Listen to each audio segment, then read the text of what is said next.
One thing I've observed is that formal training in education doesn't necessarily produce a good teacher, and great teachers come without formal education. Don't be concerned that you don't have any formal training, because honestly, you have more than what's required as the parent who loves them and wants the very best for them. You are your child's greatest advocate, and your love for them, your commitment to them, and your creativity and all that you model to them is a gift that you can give them. Welcome to the Future Learners podcast, the home for parents and students thriving with homeschooling in Australia.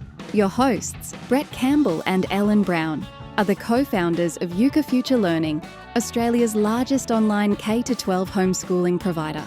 Join them as they guide you from uncertainty to complete confidence. Let's get into it.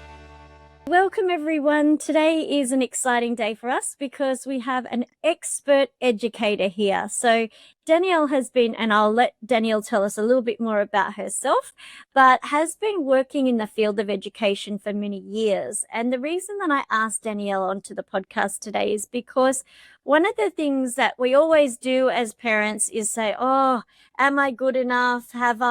Do I know enough to be able to educate my child? And that can feel really overwhelming at times. And so talking to Danielle today will be giving us the opportunity to ask her what she teaches teachers, and maybe we can take some of those things on board ourselves and really, get some secret hints and tips so that we can actually step up as far as our confidence level and our ability when we're helping our own kids with their homeschooling journey. So welcome, Danielle. Thank you, Ellen. Thanks for having me. Great to have you here. So tell us a little bit about what you do at the moment. Yeah, so I've taught in quite a few contexts, but where I'm at the moment is I work as a trainer of volunteer teachers who teach English to adults, migrants and refugees around the Sydney area. And most of those people are not trained teachers. Some of them are, but most of them are not. And so we run training to give them the skills and the confidence to be able to do this work of teaching the skill of English. And then we support them and equip them with resources. I write lesson resources and just generally support them in whatever way I can. Sometimes I'll be modeling lessons for them and just giving feedback and support and encouragement. So it's wonderful. So you're not a stranger to people feeling that feeling of, am I good enough or can I do the assignment? So what would your first step be when somebody comes fresh to you, and perhaps it's a parent who's coming to homeschooling for the first time and there's a bit of stage fright, They may not have even finished year 11 and 12 and now they've got a senior student, or they may have struggled themselves in school and now they've got a child that they're teaching, in high school. One thing I've observed is that formal training in education doesn't necessarily produce a good teacher, and great teachers come without formal education. So what I will say to the adults is that you come with a wealth of experience, knowledge, your own personality and your own personal skills that you bring.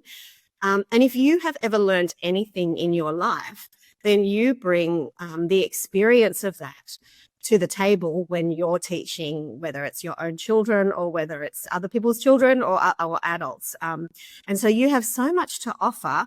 You actually don't learn a lot of that in the academic study of education at university. You learn it in the school of life. And so every parent, and the other advantage as a parent that you have is that nobody knows your children the way that you do. Nobody learns in the same way. No child is going to learn in the same way. And so someone coming in from the outside and offering them a cookie cutter method is not going to work for everybody. But for your child, you know what will work. And you also have the context of the relationship and you have time. You don't have to get it right immediately. You can muddle through, work it out, and maintain that great relationship with them, which will speak into their learning. So that's what I would say initially, I suppose. Yeah, I think one thing I'll touch on there is love.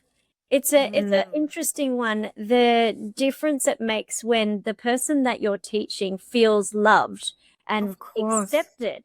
Because in the atmosphere of a family and homeschooling where a child is loved and accepted for all the little nuances that that child has, all of a sudden there's freedom to make mistakes. There's freedom to try Course. things that you don't feel like people are judging you. It's a totally different learning context. So we often have parents say to us, you know, my child was really struggling at school, and now all of a sudden they're going really well. And that can simply be because they've now got a teacher, a parent who actually gives them the time to ask those questions, and they feel like they're in a safe learning environment in order to Of ask course. participants.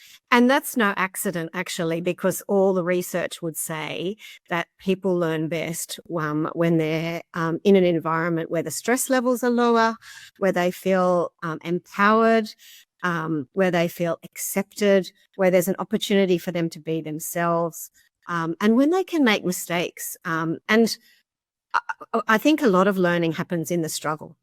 And so with a parent who loves them and they are convinced is for them no matter what, they can have that struggle in the learning context with without the anxiety or the fear of failure, because you can, as a parent, offer them that safe place to learn. Yeah. It was interesting because we did a podcast a few episodes ago with a parent who'd been homeschooling with Euka for many years. And he said something that was really valuable, that you don't have to know it all, and actually demonstrating the learning by saying, well, you know what, I actually don't know that either. Let's go have a look together. That's been a really powerful way of him teaching his children, because when you learn alongside a child, not only are you learning something new, but they're actually having that demonstrated to them, that openness, a willingness, and lack of fear in delving into something they don't understand. Yeah, of course, because actually I'm sure if your parents were to think back on their learning experience, I mean, how much of the content of what you learned do you actually remember? I think the one thing that we actually really take from our learning experience over our whole life is not so much the content, but the skills in learning. And so as a parent, as you say, we don't have to know it all. We don't have to know how what the content is necessarily, but what gift that we give our children is the ability to find out, and the doing of that together, and that sense that learning goes on forever, and we can do that together, and the confidence that I think a lot of failure often comes never from very rarely from lack of ability, but more a lack of confidence that you can press on and persevere and find what you need to do. And so a parent has that relationship and the time and can model that to their child. And so what you're teaching them is a lot of skills rather than content. I'll give you an example that may or may not be relevant to your context, but in my context, we're teaching the skill of language learning. And so we make the point in our training that it's very different from content, because if we were to just be teaching content, there might be a lot of teacher talk and a lot of things to read and a lot of things to take in, but actually we're teaching a skill. And so what we want to do when we teach a skill is we want to give the opportunity to the person learning to practice that as much as possible. We guide them, we give them ideas, we model to them what good might look like, and then we give the opportunity to them to practice. And we give the example of a trumpet lesson. I say, if I took my child to a trumpet lesson, which is a skill, and the trumpet teacher sat there and played the trumpet beautifully, excellent trumpet playing for a whole hour, and I sat in the room watching, I would not happily pay that trumpet teacher to teach my child, because they're not learning from watching this amazing skilled person. Actually, they're feeling crushed because they can't do that. But if you break down the task and slowly guide them through the steps that are required to do it, and then give them the opportunity to practice and fail, and find for them what works in terms of learning, because as I said, it's not the same for everyone, then what you're doing is you're giving them the environment and the confidence to grow and learn. And that's a gift, because ultimately you don't know what your children are going to go and do. They might not be doing anything related to the content of what they're learning, but the skills that they learn along the way about how to learn, how to think, how to analyze, how to make decisions, and even just learning about themselves, what interests them and what really sparks their interest. They're all skills that they will take into every part of their future learning and into their life, and they're so transferable. Oh, well, you know what? I'm really excited that you explained that journey of learning as a skill, because when we have actually just rewritten our Euka lessons, we have a new student experience, a new student portal. The students, when they're learning a new piece of content, a new topic, they're actually taken on a journey with every lesson where they start with that learn section that you said, like the trumpet teacher playing, that learn section where you're actually giving the student the information. But then they move into the practice section where they take that information and they do something practical with it. It's often hands-on, whether they're making a poster about it or they're running around doing a scavenger hunt for certain letters that they learnt about. And that application in a practical, hands-on way is what you're talking about. Don't just say we've done the learn and then we're done. And then they go through and then they have to apply their learning by doing a whole heap of different activities in the questions that we've got online or on an offline activity sheet. So I think that's a really good, helpful hint for parents, because sometimes, and certainly when I went to school, you would have a lecture by the teacher and then lesson over, the bell rings and then you're gone, right? And so what happens sometimes for new homeschooling parents is they say, okay, well, we've done the learn section. My child doesn't feel like doing the practical part, and we might skip over the apply part and press complete, and you might think they've done a lesson. But what you're saying here, when you're helping a parent to understand their role as an educator, is to get them to actually do those hands-on activities and to really jump into the apply section so that they're not just taking in that learning. That's the smallest part of the whole activity, really, isn't it? It's more about how they can actually use it in the practical section and the apply section of their lesson. Yeah, I totally agree. I don't get me wrong. You obviously need to impart some information and knowledge. That's part of the role.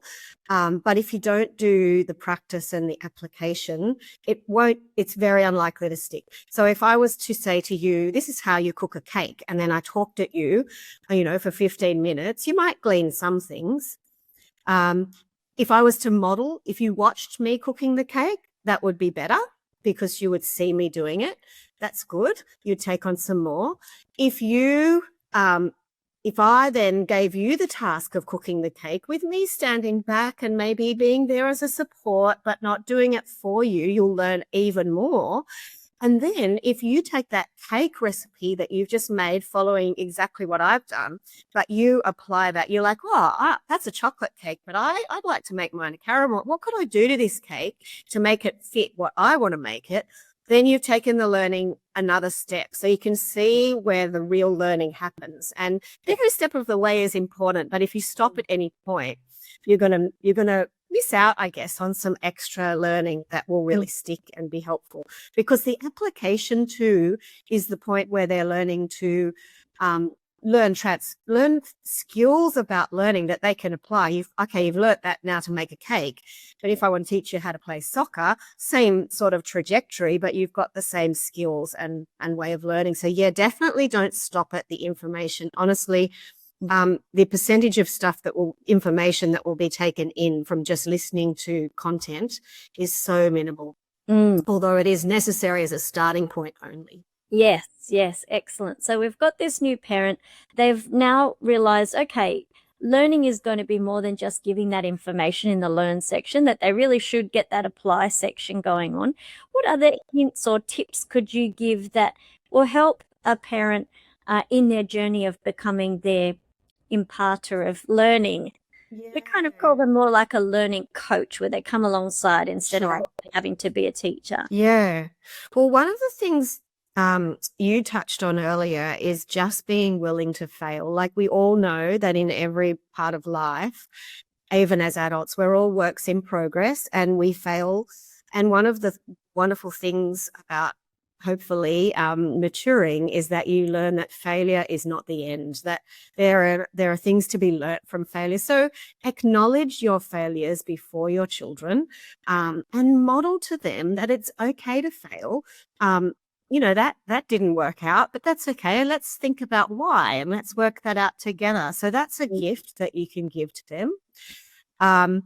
I think getting to know them, not expecting that they will necessarily want to do everything the way that you do it just because they're your child, being open to the fact that you can actually learn from them and they might actually learn in a different way to you. And I know the flexibility that homeschooling gives also allows you to be flexible about the timing of when it works for your child. And I think in parenting and parenting as a homeschooling parent, the relationship is just so important, isn't it? And so empowering people will also learn, children and adults, if they feel empowered. So if you come and set a whole lot of structure around things that comes from you, they're much less likely to have show the initiative. But if you take the time, it might feel like a bit of time at the beginning, but the ongoing conversations about what works for them. Help me out here. Like, I want this. We're both working towards this goal. We both agree on that, but we might have different ideas about how to get there. What do you think will work? Sometimes that will work. Sometimes it will fail. Keep that conversation open. They're the things that come to mind at the moment. No, fantastic. So one thing you mentioned there is about different teaching styles. What have you learned about teaching teachers on how to, be flexible or think outside the box when it comes to the material that you're trying to share with your child? Yeah. There used to be research around to say that we all had a different teaching style. That research has been a little bit debunked in that we all like a variety of things. We might be drawn to one or another. I think one thing to be aware of is, again, to know yourself, know your own inclinations and preferences, so that you don't assume that those are going to be your child. So just because it seems totally reasonable to you that listening to something is a really helpful way to learn, you might think that's normal, but it might not be normal for your child. So I'm actually in the process at the moment of running some conferences, and our theme is engaging the senses. And so when we think about varying teaching style, it can be helpful to think about the 5 senses. Like, how can I engage all of the senses, hearing and touch and what they all are, sight and speaking, and all of the different senses in the learning experience. And when do I see that light come on with my child? Because that might be something that I can spend a little bit more time on. So being creative, making it fun, asking them and observing them and finding out at what points do they actually really resonate or seem to come alive. And maybe I'll spend some more time on that, even if for me that's not what I think would really flow. Some people really do like reading and learning through that sort of avenue. Other people, hands-on, touching things, doing things that will work well for them. So not making assumptions. I think in everything we do, we need to really have a posture of curiosity, especially when something happens in your relationship with your child or in your teaching experience with them, where it kind of comes up against you and you're either a little bit irritated or a little bit surprised or it doesn't sit. Rather than having that, recognize that reaction in yourself, but then be curious, like, what's happening here? And then work with that. Because they've been made as the beautiful, unique person that they are, and they're finding their way. And your role is to give them lots of options. And, some of them won't work, and that's totally fine, but at least you've tried and you can have that open conversation with them about that. Yeah, I love that. I would really encourage families that are working through the Euka program, when they get to that practical section, that's where you as the parent can actually make some adaptations. So we always have to have something in there, a guide, and it might be, for example, they might be doing measurement, and it might be, measuring glasses of water, and they're doing milliliters and liters and things like that. But you might know that that's actually not something your child would love, but they would like to make a cake, or they would like to make a certain type of drink which has a lot of milliliters. Absolutely. So don't be scared. I guess this is the thing that you were just saying about knowing yourself, being curious, knowing your child. Don't be scared to change those activities completely to suit your child, so that your child's still getting that learning experience, but it's actually fitting them. So just to always think of the Euka program as a suggestion, the practical activity is a suggestion, but feel free to just go wild and say, well, actually my child wants to make a life-size, Great Wall of China here in, whatever it is. Just feel free to, I guess, jump into that inner child yourself. Like, this is a chance as a parent when you're homeschooling. It's a chance to actually enjoy the things that you have when you're a child. Why not turn the whole house into a floor is lava here, because you're doing spelling words and you can put different ones on different cushions and you can jump from one. Like, have fun, I think that's probably a big encouragement too. As the teacher or educator, have fun. Absolutely. And again, that's not just a comment, that's a research shows that when we're having fun and enjoying ourselves, we actually learn and retain information better. And also what you're describing is making the learning relevant, because children will also engage more if they feel that what they're learning is relevant to their life. So there was a lot of learning I remember doing at school where I did it because I needed to pass a test. And fortunately, I was the sort of person who liked passing tests, so I did that. But ultimately, I didn't often see in some of my subjects any correlation with my life. I couldn't really understand why I was learning what I was learning. So if you're prepared to take the Euka material and adapt it to your context and what's relevant to your child, they will engage with it more, because, okay, measuring water may not be relevant, but working out, maybe they're into the garden, working out the different proportions of the fertilizer with the water, or whatever it is for your child, is going to make much more sense, because they'll think, oh, this is a skill I actually could need in the thing that I'm interested in doing. And look, no educational material is worth anything if it's not able to be adapted. I don't think we should write anything that should ever be used as it is, because no people, not one person is the same. So it's a great freedom to be able to do that. And I think part of the skill in doing it, just as a hint for parents, is for you to analyze, okay, what are the little micro skills here and pieces of information in this water measuring activity that's in the Euka material? Okay, this is the sort of core of it. Let's break that down. How can I break those core skills and information down and apply it to something else? So often you come to something, I think, and it can seem overwhelming. I find that with a lot of our volunteer teachers, when they're saying that they can't do it, they're kind of thinking too big and being overwhelmed. But if you break down the steps of what they're being asked to do, just give it a little bit of thought, slow yourself down and apply it to their life, I'm confident that you will find a way, because the material is relevant, and you just need to find how the connection points with your child. Yeah. I love that. I love that. It's certainly a freedom that I feel we can give our parents or teachers.